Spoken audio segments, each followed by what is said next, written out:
Wingapo. I greet you in the language of my father's people. My name is Andrew Tyler. I am a member of the Coalition of Woodland Nations. We are the descendants of the original people of this continent. We were here first. We have been here for thousands of years. We have always been here. We are still here. 500 years ago, my ancestors watched as the first boat people, the first undocumented aliens, the settlers, the colonists, the invaders, arrived in our lands in their wooden boats from a faraway place. They were armed with the doctrine of discovery. They looked upon our homes and claimed eminent domain. And they began to take and take and take. When they were starving, we gave them food. They gave us smallpox and alcohol. They gave us bullets and cannon fire, genocide, and forced relocation. They took our children and put them in boarding schools. They gave us 500 plus years of colonization.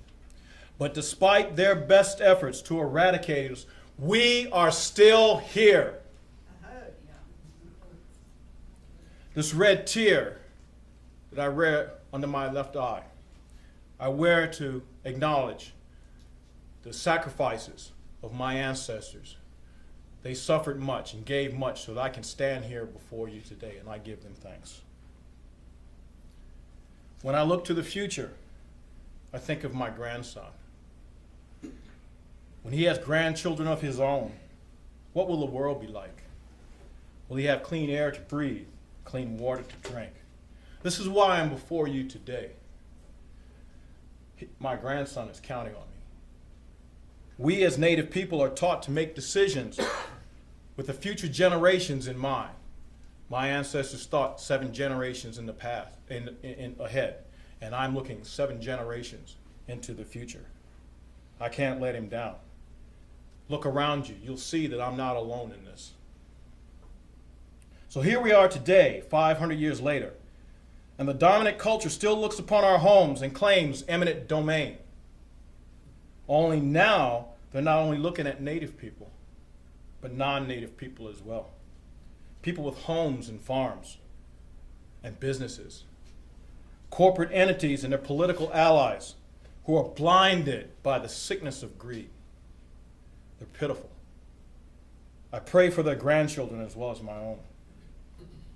The Atlantic Coast Pipeline and the Mountain Valley Pipeline will be constructed to the traditional homelands of the original people of West Virginia, Virginia, and North Carolina. The Monacan, the Meherrin, the Lumbee, the Halawasaponi, and the Tuscarora, to name a few. The mountains and the valleys and waterways, we still hold these places as sacred because this is where our ancestors grew up and died and are buried. These pipelines will also go through lands occupied by many non-natives as well. Some of these people will come before you today. I humbly ask that you listen to the testimony of the citizens coming before you today. Listen with your hearts. Listen with your grandchildren in mind. Long ago, we tried to teach the settlers to live in harmony with the land. They would not listen. Listen to me now. We can live without the Atlantic Coast Pipeline.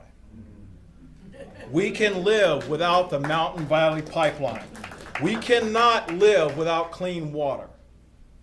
We cannot live without clean air and clean land to grow our food.